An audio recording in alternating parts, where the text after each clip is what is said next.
The following may not be suitable for all audiences. Viewer discretion is advised. Farmer injured after attempted robbery in Waterfield. A 57-year-old Waterfield farmer was shot and wounded when he called for help after being confronted by assailants on Tuesday afternoon. Police said the man was at his garden on Mexico Road, Waterfield, at around midday when 3 assailants approached, all of whom had guns. The assailants walked the farmer to his house before he called out for help and was shot in the left leg. The assailants ran away. A neighbor heard the commotion and took the wounded man to the Arima hospital where he was treated. A team of police from the Northern Division went to the area. Arima police are continuing inquiries.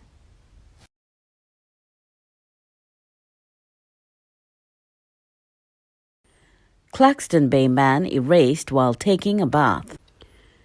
Before Claxton Bay resident Lint Ming Prime had a chance to finish a mid-morning bath on Wednesday, he was erased.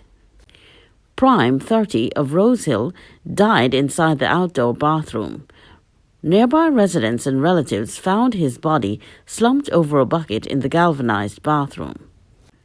Reports are that about 10 a.m., gunshots were heard and a man wearing a hoodie and a mask was seen walking off. Prime, the father of 2, including a newborn, was unemployed. Scores of relatives and residents gathered at the scene. Some cried and others argued loudly over who should be allowed nearest to the police caution tapes to get a glimpse of the body. The police intervened several times as the arguments escalated. The DMO, Dr. Sant, later ordered the removal of the body. Homicide Bureau Region 2 Police, including Inspector Maharaj and Corporal Radhakinsoon, were at the scene, as well as Inspector Raghu and Central Division Task Force officers. Prime was the victim of a shooting about 7 years ago. No other details were given about the shooting. He was said to have an aggressive personality. Investigations are ongoing.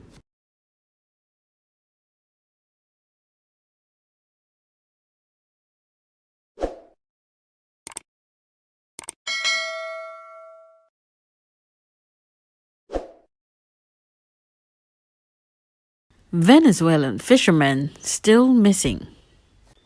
3 Venezuelan men who were working on a fishing boat for an Orange Valley businessman have gone missing. The trio, Captain Ender Emil Caravajal Pergarita and his 2 crew members, Gilbert Jesus Mendoza Milan and Luis Manuel Rodriguez, had gone out to fish on the Simon Peter, a 28-foot pirogue. They were last seen around 6 p.m. on Monday by the crew of another vessel from Orange Valley, close to the old ridge off Orange Valley. The vessel's owner, Richard Mendoza, said he was told the men were preparing to come ashore. The next boat came in about 7 in the night and said they see Ender and the crew pulling up the net to come in. When I hear that, I say they will come in by 8 o'clock because the other boat faster, so they would be about an hour behind, Mendoza said. When they failed to show at 8, Mendoza said he thought the crew had decided to stay out at sea later because of the poor catch.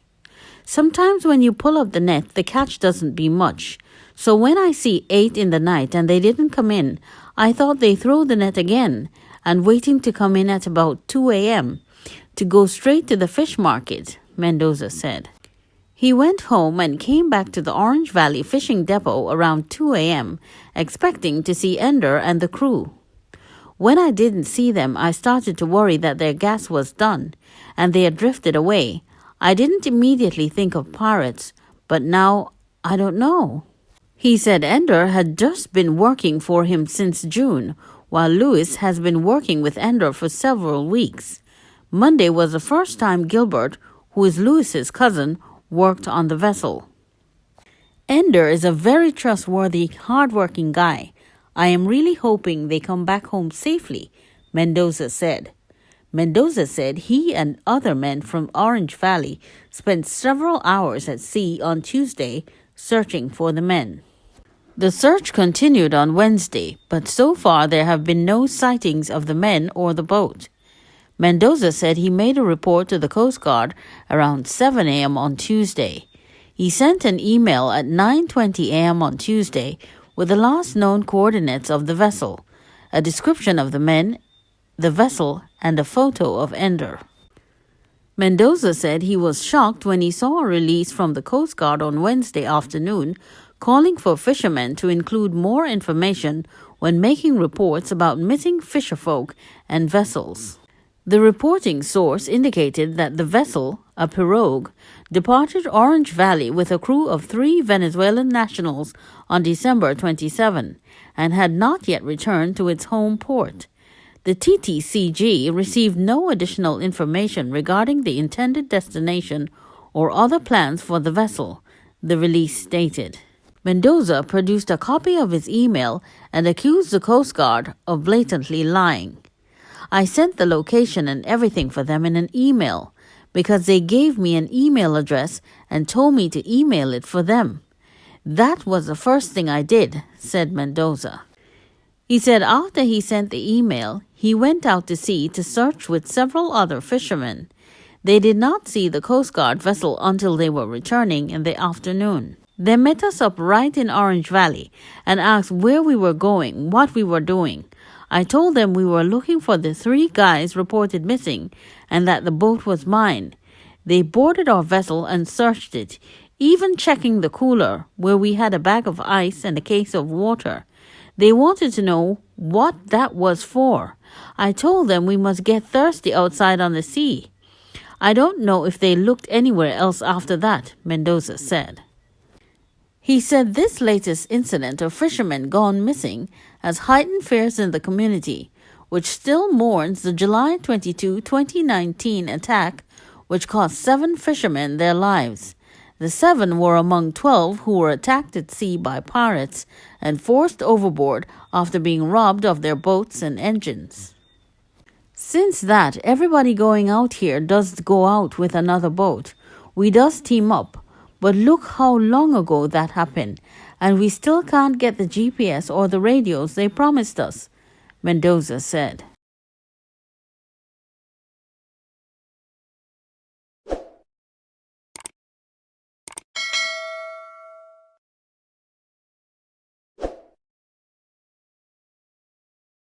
Trinidad and Tobago Coast Guard thwarts the illegal entry of dozens of Venezuelan nationals.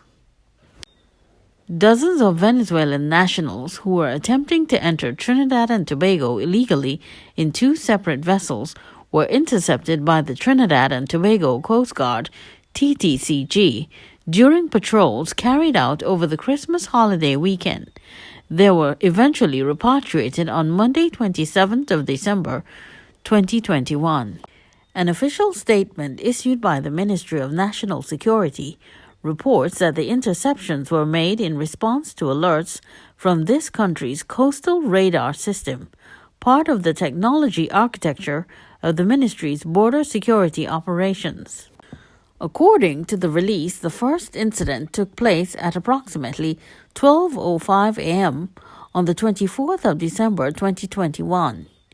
One of the recently commissioned Cape-class patrol boats, the TTS Scarborough, was on patrol, and it detected a boat attempting to cross the border on the southern coast of Trinidad. A chase ensued, and the vessel was intercepted approximately 3.5 nautical miles south of the village of Palo Seco. 20 Venezuelan nationals were detained in this incident, along with an unarmed pirogue, the release reported. The second incident occurred at 12:36 p.m. later that same day, when a Trinidad-registered pirogue was detected crossing the border close to Chacachacare Island in the northwest of Trinidad. The vessel was intercepted, and it was discovered that there were 23 Venezuelan nationals on board, the release said. The ministry explains that officials from the Trinidad and Tobago Immigration Division were called in, and through coordination with the Embassy of the Bolivarian Republic of Venezuela, all of the detained persons along with some others who were already in custody, were processed and a repatriation exercise carried out safely on the morning of December 27, 2021.